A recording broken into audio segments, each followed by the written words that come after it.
Kung naghahanap ka ng smartphone na affordable pero loaded sa features, baka swak sa'yo ang Infinix Smart 10 Plus. Sulit na para sa specs na dala nito.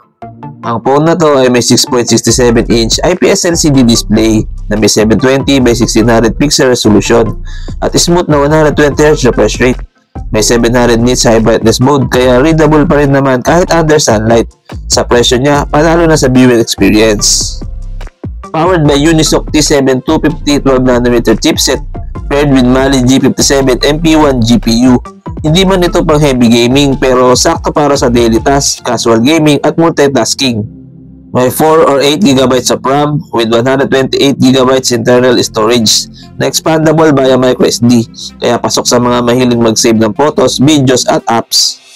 Sa camera department, basic pero functional. May 8 megapixel rear camera with dual LED flash.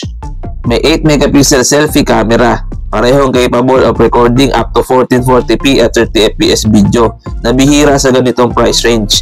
Not for photography pros pero good enough for social media uploads and video calls.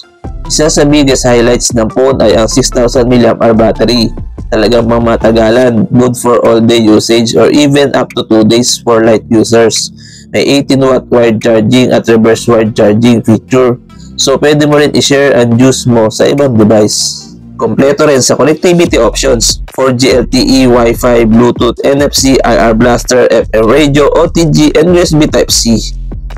At meron din itong headphone jack. May stereo speakers din for better audio, perfect for streaming or mobile games. And yes, meron din side-mounted fingerprint scanner for added security.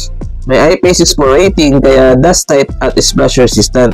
Hindi siya fully waterproof pero protected na sa light rain or accidental spills. Ang estimated price nito ay 349 Malaysian ringgit or around 4,600 pesos. Pero take note, converted price lang ito. Wala pa itong official release sa Pilipinas. So posible pang mag-iba ang presyo nito kapag dumating na dito.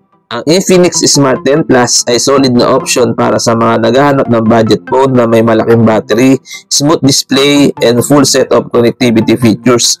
Hindi ito pang heavy gaming or pro photography, pero for everyday use, sobrang sulit na.